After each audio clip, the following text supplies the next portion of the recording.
Bonjour à toutes et tous, bienvenue pour cette dernière après-midi de l'Université d'été se met au vert. Et nous avons le plaisir d'accueillir Delphine Marchena, qui est proviseure adjointe au Lycée français international d'Alicante en Espagne, et qui va nous parler de la mise en place d'une ruche en établissement. Merci par avance Delphine, et je te laisse la parole. Merci Marc, bonjour à tous. Oui, on m'a sollicité pour partager une expérience que j'ai vécue dans un établissement précédent autour de la thématique de la ruche, des ruches au pluriel. Et donc, je vous propose de partager mon écran et de commenter cette expérience avec vous, si vous pouvez voir mon écran. Donc, l'idée, c'était d'engager les élèves dans une démarche éco-citoyenne avec la mise en place d'une ruche. C'est la proposition qui a été faite sur la thématique que je vais vous présenter maintenant, à partir d'une expérience. Donc, il s'agit d'une expérience qu'on a nommée les ruches d'Eugène. Vous allez vite découvrir pourquoi Eugène. Alors, je vous propose le déroulé suivant. On va pouvoir se promener dans cet ordre ou dans le désordre, en fonction des éventuels besoins. Donc, un petit préambule, la genèse de cette histoire, le projet, comment s'est-il construit, comment a-t-il été mis en œuvre et ses effets sur les élèves, mais au-delà également. Alors, en préambule, dans cette expérience, donc j'étais proviseure adjointe dans un établissement de Nantes, le lycée Eugène Livette, d'où les ruches d'Eugène. Le lycée Eugène Livette a la spécificité d'être un lycée hautement scientifique, exclusivement même, scientifique et technologique. Donc, ce qui va pouvoir un peu expliquer certaines approches autour des ruches. Et autour des dimensions du développement durable, parce que dans le cadre de ce projet, dans le montage de ce projet, nous avons pu découvrir ce qu'était véritablement le développement durable, qui va au-delà de l'environnemental, mais qui englobe les thématiques suivantes, les dimensions suivantes, l'économie, la dimension sociale autour de la solidarité, donc évidemment la dimension environnementale, la dimension culturelle. Et pour qu'un projet autour du développement durable soit véritablement durable, il faut qu'au niveau des acteurs, nous ayons une multitude d'acteurs différents. Évidemment que les élèves soient acteurs, mais également des personnels et des partenaires qui soient également impliqués dans ce genre d'action. Donc, il a fallu tenir compte de ces dimensions pour pouvoir nous lancer dans l'aventure des ruches d'Eugène. Alors, c'est un projet qui est apparu en 2017. En 2017, 3 enseignants de l'établissement se sont concertés et réunis autour d'un projet ruche. Donc, on avait une professeure de sciences de la vie et de la terre, 2 professeurs de sciences de l'ingénieur, nous sommes dans le lycée général et technologique, sur les niveaux seconde, première, terminale, et une professeure de SES. Certains de ces professeurs étaient également professeurs principaux de seconde. Et donc, l'idée a été de mener un projet, de monter de A à Z un projet autour d'une classe de seconde. Il y en avait 10 dans l'établissement, donc il a fallu en choisir une. D'autres secondes avaient d'autres projets.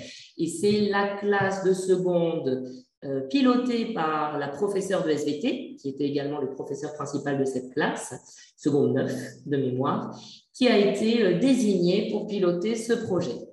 Il fallait également bénéficier de l'appui de nombreux personnels de l'établissement. Et quand je parle de ces personnels, il y en a un qui est central, c'est le responsable de la restauration, le chef cuisinier de l'établissement, puisqu'il était également, et il est toujours également, apiculteur. Donc, ceci expliquant cela, il est arrivé en 2016 et de fil en aiguille, d'une conversation à l'autre, eh bien, l'idée, l'envie de mettre des ruches dans l'établissement et de travailler autour de ce projet eh bien, est né également de la découverte de ce loisir que Stéphane Loger, pour ne pas le nommer, avait à l'extérieur de l'établissement. Alors, cet établissement dispose d'un parc conséquent. Donc, l'établissement dispose également d'un jardinier qui s'est lui aussi impliqué dans le projet. Une assistante d'éducation s'est également embarquée dans l'aventure puisqu'elle était responsable de la maison des lycéens. Donc, elle a souhaité animer la maison des lycéens autour de la thématique des ruches. Évidemment, l'intendance a été sollicitée puisqu'il y a des passages de commandes, une gestion financière et logistique à prévoir, la direction bien sûr. Également, la ville de Nantes a été impliquée dans le projet, nous l'avons sollicité et nous avons fait valoir cette action pour pouvoir l'inscrire dans les actions portées par la ville de Nantes, notamment Ma rue en fleurs, et l'objectif de la ville de multiplier les plantes mellifères. Le projet s'est également construit suite à une intervention de l'association 100 000 entrepreneurs, qui intervient également dans les différents établissements français dans le monde, puisque l'ascension et l'émergence, la généralisation des outils numériques a fait que nous pouvons également énormément solliciter cette association qui a en fait pour objectif de transmettre aux jeunes la culture et l'envie d'entreprendre. Donc, ils viennent témoigner, ce sont des entrepreneurs qui prennent un peu de leur temps pour témoigner de leur parcours, de leur envie, de leur projet, de leur rôle et qui donnent aux élèves l'envie de s'engager dans cette dynamique et dans cet esprit d'entreprendre. Donc, on a pu, par leur intervention, faire naître chez les élèves l'envie de monter un projet et de le porter. Le projet a été mené dans le cadre de l'accompagnement personnalisé en seconde, donc sur les heures dédiées à l'accompagnement personnalisé, mais également des heures extra et des heures de classe. Et les objectifs initiaux étaient transversaux, même s'ils étaient aussi en lien avec les programmes pédagogiques, et on va le voir par la suite. Les objets transversaux, à l'origine, étaient évidemment la sensibilisation des élèves au fonctionnement de la biodiversité locale et le développement des compétences d'autonomie des élèves avec l'appui de ces intervenants extérieurs et intérieurs qui venaient apporter toute leur force au projet. Alors, c'était un projet et il s'est transformé en de multiples projets, en plusieurs projets. Alors, l'idée d'origine, puisqu'on voulait développer l'autonomie des élèves et nous appuyer sur l'intervention des 100 000 entrepreneurs et cette idée d'entreprendre, de la dynamique d'entreprendre, eh bien, les élèves se sont appuyés sur le modèle d'une start-up et ils ont travaillé en équipe. Donc, ils ont formé ces équipes, défini les missions des équipes au sein de la classe. Alors, il faut savoir que ce sont des classes de mémoire de 34 élèves. C'était une classe de 34 élèves. Et tous étaient impliqués. Donc, formation d'équipe au sein de la classe, avec une ou des missions définies, définition du besoin autour des ruches, la réalisation d'une étude de marché et d'un plan de communication. Donc, on voit les SES impliqués dans ce projet.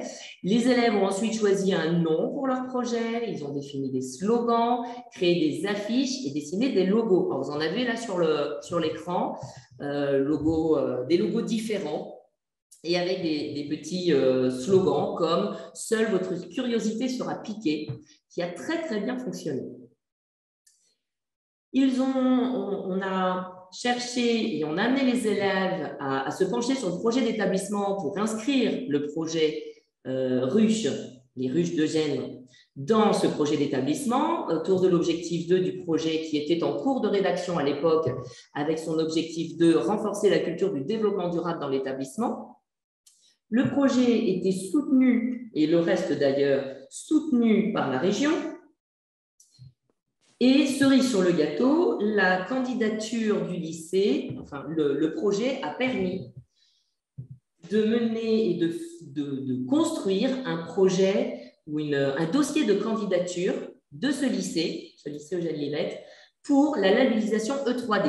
La labellisation E3D, certains d'entre vous le connaissent bien, c'est l'établissement en démarche développement durable, qui était une labellisation qu'on avait inscrite dans notre projet d'établissement. Donc, on faisait d'une pierre 36 coups, du moins on essayait. Donc, le projet initial est devenu de multiples projets et c'est un petit peu ramifié autour de cette action.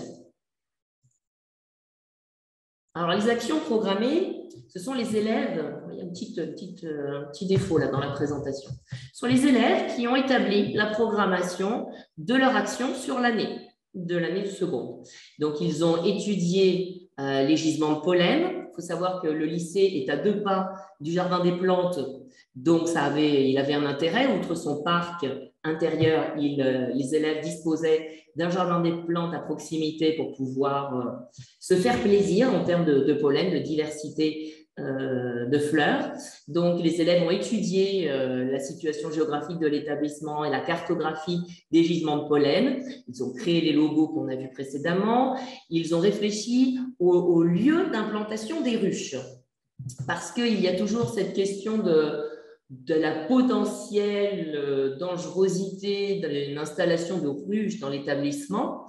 Mais nous avons appris énormément sur les abeilles et notamment, nous avons découvert que les abeilles ne se déplaçaient jamais de façon horizontale, mais toujours d'abord verticalement, comme un hélicoptère en fait.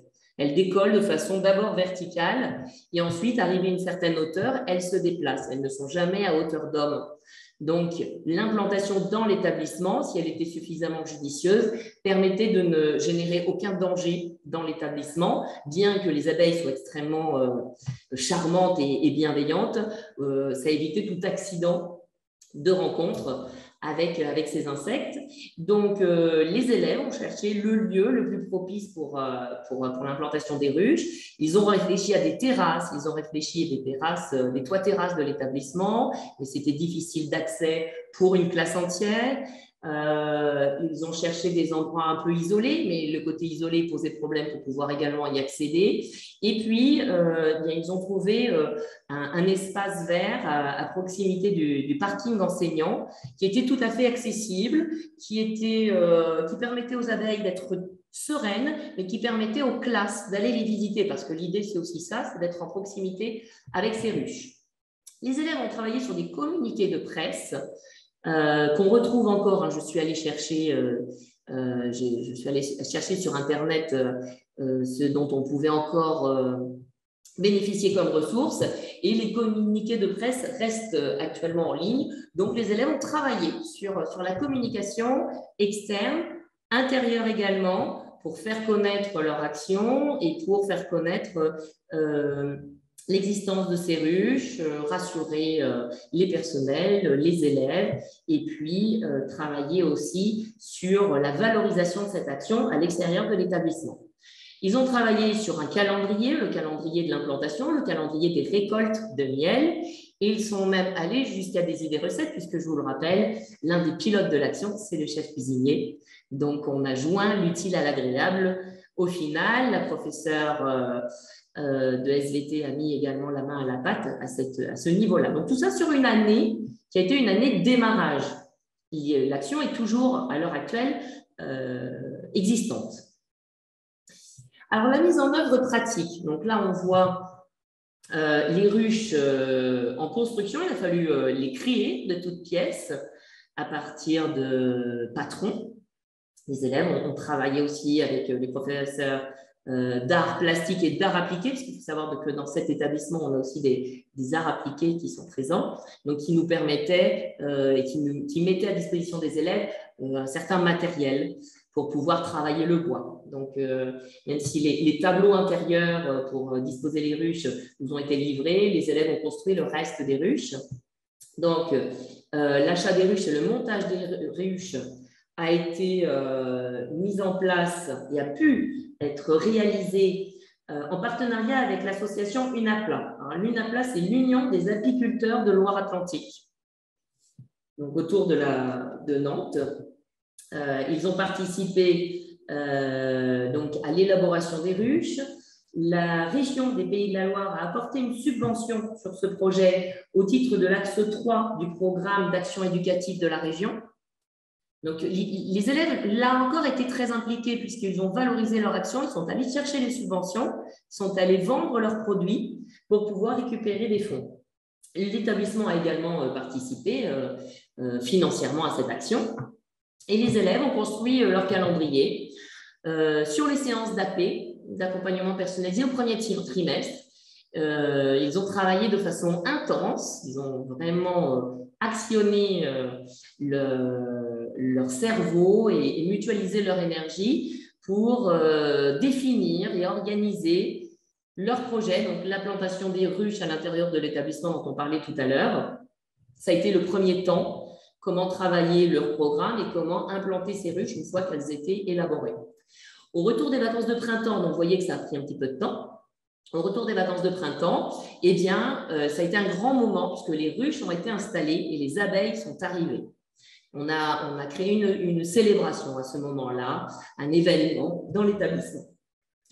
Le 4 mai, la présentation officielle a été faite lors de la journée des projets. Tous les ans, il y a 1 à 2 journées des projets dans l'établissement.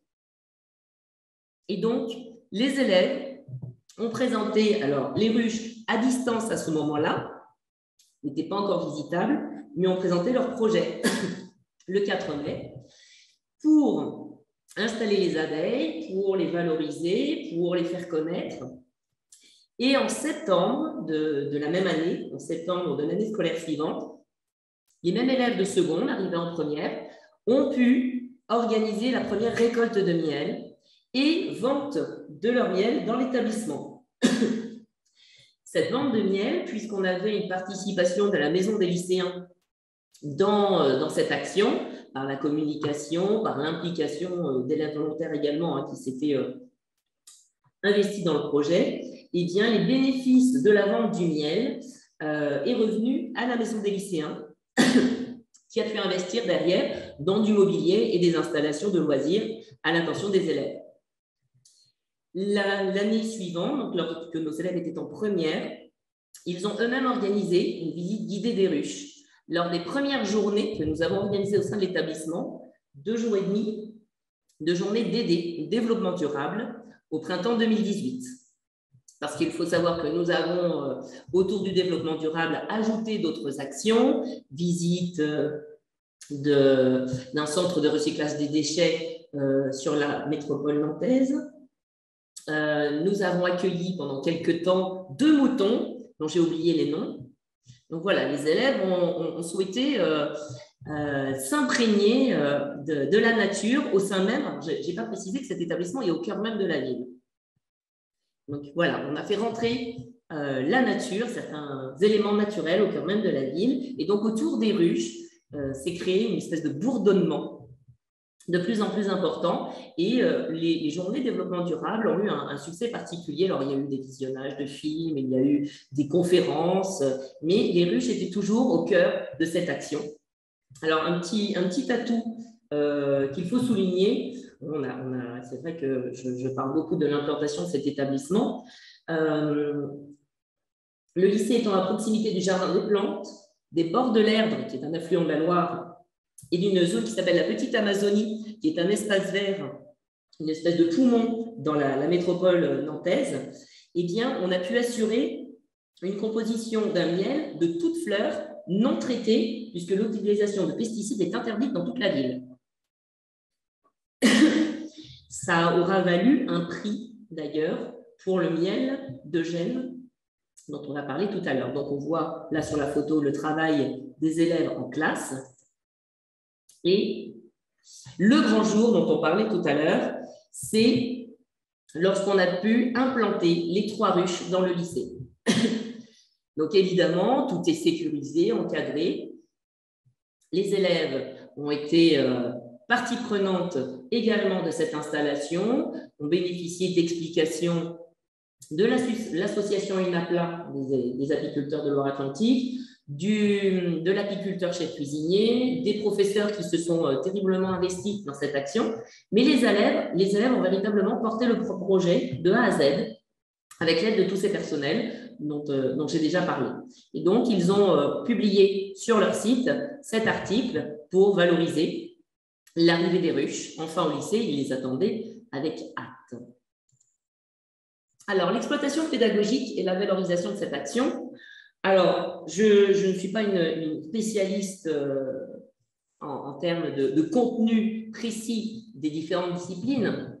Il s'avère quand même que, outre les objectifs principaux et interdisciplinaires qu'on a évoqués tout à l'heure, le projet a été fortement exploité pédagogiquement par les enseignants. En SVT, autour de la thématique de l'éco-citoyenneté, il y a deux grands enjeux dans le programme de SVT de seconde, autour de la Terre, la vie et l'évolution du vivant, où les élèves travaillent à partir de méthodes de recherche et d'analyse rigoureuses, fondées sur l'observation du vivant, ce qui était le cas. Ils étudient le fonctionnement de ce vivant, ce qui était le cas avec nos ruches. Donc, on était totalement dans cette partie du programme de SVT. On était également en SVT autour du travail des enjeux contemporains de la planète, à partir duquel les élèves appréhendent les grands enjeux auxquels l'humanité est confrontée aujourd'hui, et évidemment les enjeux environnementaux, de développement durable, la gestion des ressources, les risques. Donc, on voit que les élèves étaient pleinement dans les programmes, dans l'appropriation des programmes à travers ces actions. Évidemment, il y avait l'aspect interdisciplinaire, un lien avec différentes disciplines scientifiques, notamment inscrites dans le programme de SVT. En SES, à travers le développement durable, il y avait l'étude, le montage du projet, la communication, les recherches d'aide, que ce soit des aides humaines, des subventions, des partenariats extérieurs. Et l'exploitation pédagogique est allée au-delà de ce qu'on pensait, parce que l'année suivante, en sciences de l'ingénieur, des élèves de première S à l'époque, ancien bac, ont participé à des olympiades de SI, de sciences de l'ingénieur, et une équipe de 4 élèves encadrés par les professeurs de SI ont gagné un prix de SI, le premier prix des olympiades de SI au niveau régional, qui leur a donné accès au niveau national des olympiades de SI à partir d'un projet de ruche connectée. Ils ont mis des tas de capteurs sur une des ruches et cela leur a permis de travailler sur l'étude de la vie de l'abeille. Je ne rentrerai pas dans le contenu précis de cette action. Tout ce que je peux vous dire, c'est que les élèves ont été extrêmement fiers de cette reconnaissance. Et la reconnaissance a été au-delà de nos espoirs, puisqu'il y a eu ce prix des Olympiades de SI. Là, vous voyez la première récolte, des images de la première récolte de miel dans les cuisines du lycée. Les alvéoles qu'on a tout en haut. Et, surprise, ça se voit peu parce que c'est blanc sur jaune, mais le prix, une médaille d'or a été décernée au miel de Gênes, de par sa qualité gustative et sa pureté. Et pour en avoir acheté quelques pots, je confirme, et j'en aurais bien besoin aujourd'hui d'ailleurs, vous m'excuserez, j'ai quelques petits soucis, mais je n'ai plus de réserve. Tu peux aller prendre un petit peu d'eau si tu veux. J'ai ce qu'il faut. Ah d'accord, très bien. C'est gentil, mais ça manque de miel. Donc, ces actions sont allées au-delà des espérances des élèves et ont eu un effet très fort d'abord sur la confiance en soi, sur l'exploitation, le développement des connaissances, des compétences des élèves, mais également des personnels. C'est fou ce qu'on a pu apprendre, nous, à travers cette action. Une collaboration très étroite et vraiment conviviale entre les personnels de différents domaines professionnels, et on y a tous pris goût. C'est vrai qu'on n'aurait pas pensé naturellement monter un projet en SVT et chef de cuisine. Enfin, ça pouvait peut-être apparaître comme ça, mais c'est le hasard des conversations qui l'a permis et qui a permis véritablement une collaboration qui s'est installée derrière. Alors, une valorisation du travail et de l'ingéniosité des élèves, puisqu'on a vu les prix décernés. On a vu aussi, et vous pourrez les consulter en ligne, les articles dans le Ouest France, les articles sur le site de l'Académie qui ont aussi beaucoup touché les élèves en constatant leurs capacités réelles et visibles à terme, leur sensibilisation à l'éco-citoyenneté, et nous nous sommes appuyés sur cette action pour étayer un dossier de candidature à une première labellisation E3D, donc un établissement en démarche développement durable que l'établissement a pu obtenir en juin 2019.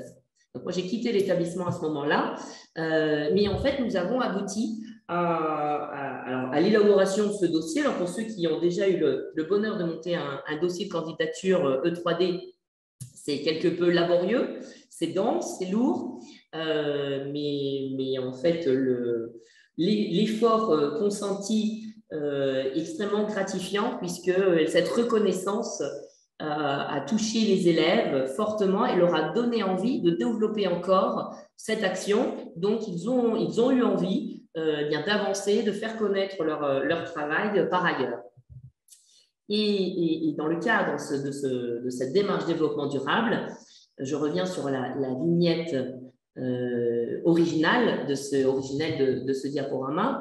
Eh bien, on revient sur les conditions de candidature E3D, le montage du dossier, qui sont exactement les domaines développement durable. C'est-à-dire que pour monter un dossier de candidature E3D, nous devons véritablement inclure les dimensions économiques, sociales, environnementales et culturelles et impliquer toute la communauté éducative. C'est vrai que dans notre action, les parents ne ressortent pas visiblement, ils sont inclus dans les partenaires parce que les parents ont également été impliqués au sein de la commission développement durable qui est née par la suite dans l'établissement et les parents y ont participé, une des antennes du CESC finalement.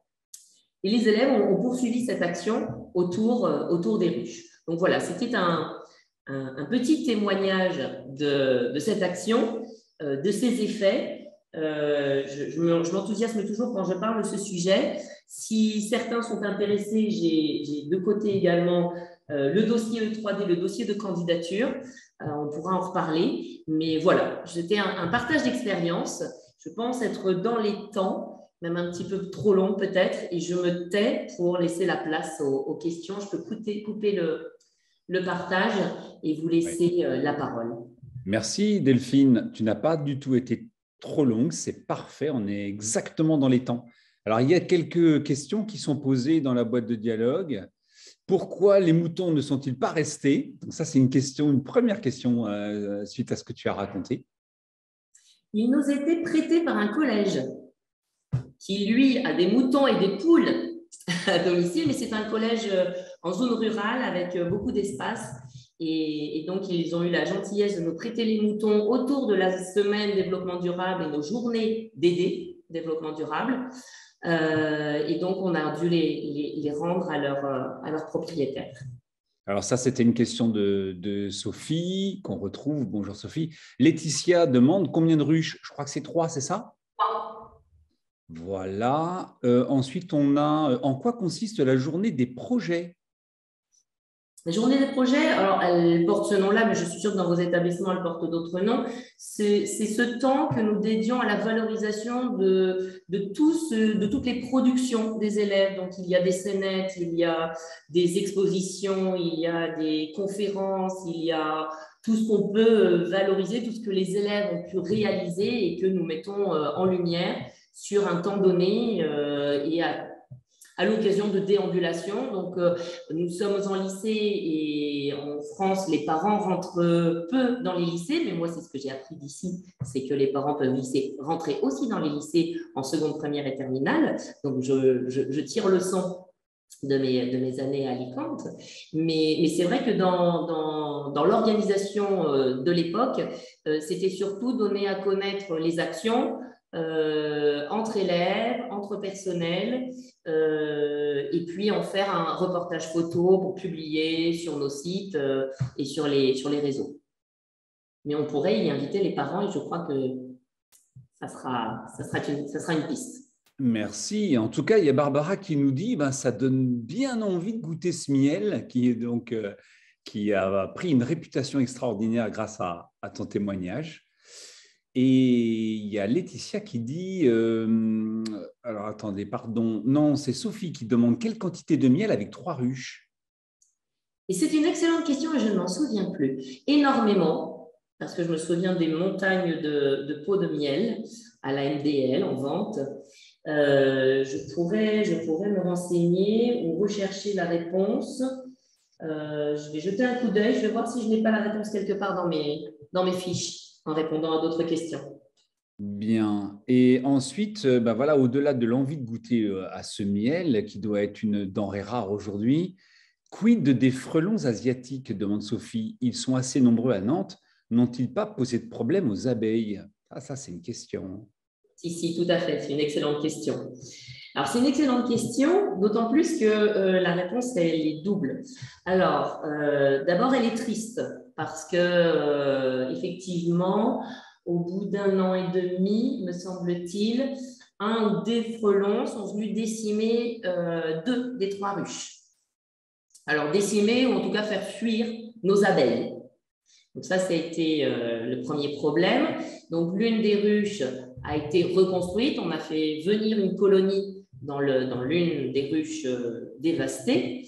La deuxième ruche a pu renaître de ses cendres. Je ne sais pas si ce sont les abeilles qui sont revenues ou si ce sont les nouvelles venues qui se sont multipliées. En tout cas, on a pu retrouver nos 3 ruches mais ça, je ne l'ai pas connu en direct, mais j'en ai entendu parler en quittant l'établissement.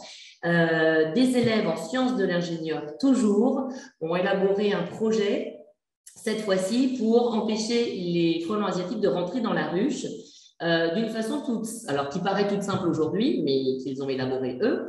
Le frelon asiatique a un diamètre, a une envergure plus large que l'abeille. Donc, si on tend 2 fils électrifiés, et qu'on touche ces 2 fils-là, on peut électrocuter un frelon, mais pas une abeille. Donc, les élèves ont élaboré ce projet. C'est ingénieux que ce soit les élèves qui l'aient imaginé, c'est extraordinaire. Quel type d'abeilles et à quelle distance du bâtiment sont placées les ruches? Juste derrière la cantine. Donc, la distance, c'est quelques mètres. Je vous dirais qu'on n'était pas à plus de 20 mètres de la cantine. Voilà, et puis Moussouni, alors je ne sais pas si c'est le prénom, le nom, Moussouni nous dit très bonne idée d'inviter les parents. Donc effectivement, on ne peut que souscrire. Merci pour toutes ces réponses. Je me suis juste fait le porte-parole des questions qui étaient posées dans la boîte de dialogue. Est-ce qu'il y a d'autres questions en direct? Nous ne sommes pas très nombreux, donc si vous voulez prendre la parole, c'est avec plaisir. Pendant ce temps-là, Sophie a levé la main. Sophie. Bonjour. Je vais me rendre à Nantes dans très peu de temps. Je voulais savoir si on pouvait acheter du miel sur place. Je crois que comme les récoltes se font sur certaines saisons, là je me souviens qu'on avait fait ça en septembre, je ne suis pas sûre qu'on soit dans la bonne saison. En tout cas, la vente n'est pas disponible au public. On était véritablement en interne, parce que la production n'est pas industrielle. Donc, c'est une bonne question et peut-être qu'en jetant un coup d'œil sur le site, il faudra jeter un œil, savoir s'ils proposent cette offre. J'en suis pas très sûre. Merci, je verrai. Merci beaucoup. Sinon, il y a Amar qu'on a eu la chance d'avoir aussi comme intervenant hier ou avant-hier. Je pense que c'est lui qui dit bravo pour ce beau projet. Dans mon ancienne école, nous avions réalisé un projet similaire. L'aide d'un apiculteur était indispensable. Il venait chaque semaine. Pensez-vous que c'est possible d'avoir un tel projet, mais avec un investissement moindre de la part de l'apiculteur? Je n'en suis pas sûre parce qu'effectivement, on a besoin des lumières de l'apiculteur, de son savoir-faire et parfois aussi de son matériel. Alors, à moins d'investir dans les équipements, moi, j'aurais tendance à dire qu'on a quand même besoin de son expertise. Merci beaucoup. Y a-t-il d'autres questions? Moi, je me permets une petite remarque en attendant une autre question. C'est d'abord, on parle souvent de projets, mais c'est comment les projets donnent sens, en fait. Et je trouve qu'ici, on a un bel exemple, en fait, comment les élèves trouvent du sens à travers le projet et dans une transversalité absolument remarquable. Je pense notamment à ce que tu disais tout à l'heure avec les autres acteurs économiques, notamment. C'est-à-dire comment, à un moment, on s'inscrit dans une démarche vertueuse, même au niveau du relais économique, et je trouve ça intéressant. Et les différents acteurs pour demander, solliciter les subventions, ensuite le retour de ces subventions pour effectivement faire fonctionner le projet et en même temps les bénéfices grâce à la vente du miel qui permettent aussi un investissement dans l'établissement. C'est un cercle vertueux quelque part. Alors, exactement, Barbara, j'aimerais bien lancer cela à FASPS. Alors là, je suis sec, mais… French American School of Puget Sound, c'est l'école à Seattle. Of course, il doit bien y avoir des apiculteurs dans le Washington State. Et c'est aussi l'école d'Amar. Donc, on a C'est pour Barbara, on a ça. Amar. Ouais, je me souvenais très bien d'Amar, mais je ne me souvenais plus exactement des sigles. J'ai jeté un œil dans mes dossiers. Je n'ai pas la quantité de miel de la première récolte. J'ai un certain nombre d'informations, mais je le retrouverai.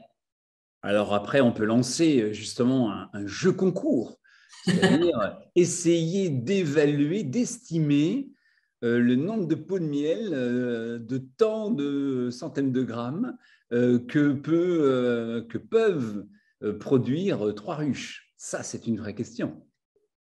Alors, il y a Amar qui nous dit qu'avec 3 ruches, lorsqu'il était en Tunisie, alors je suis en train de descendre, on avait 20 kilos de miel à Tunis il y a 2 ans. Waouh, c'est pas mal. Ah ouais, 20 kilos de miel, bah moi, ça me paraît considérable, non? Oui, super. Amar, si tu veux prendre la parole, ça avec grand plaisir. Hein. Pardon, une petite erreur, en fait, c'était pas 20, j'ai mal écrit, c'était 12, pardon. 12. Bah déjà, 12, c'est pas mal non plus. Hein. Non, c'était beaucoup, ouais. Ouais, t'as un peu majoré, allez, 2-8. Non, j'ai dû me tromper, j'ai dû écrire trop vite. Non, je voulais dire 12. Ouais, merci Amar, en tout cas, pour ce témoignage. Et ça donne une petite idée, c'est quand même pas mal. Ce qui voudrait dire qu'on est à 4 kilos par ruche. C'est bien. Oui, c'est ce qui est extraordinaire. Ils ont dû ajouter un petit peu de fleurs d'oranger en plus à Tunis dans le miel. Ça ne devait pas être mauvais. Tout à fait, Barbara. Tout à fait, tout à fait. Alors, on a un commentaire d'Amid. Merci et bravo à l'équipe porteuse de ce projet. Effectivement, bravo, toute l'équipe. Ouais, voilà. Puis… On avait des ressources, et ils y sont toujours, des ressources précieuses dans l'établissement. Et c'est, alors pour information également, c'est comme l'établissement a des filières particulières, notamment la filière STI 2D, qui n'est pas forcément présente dans tous les établissements du secondaire.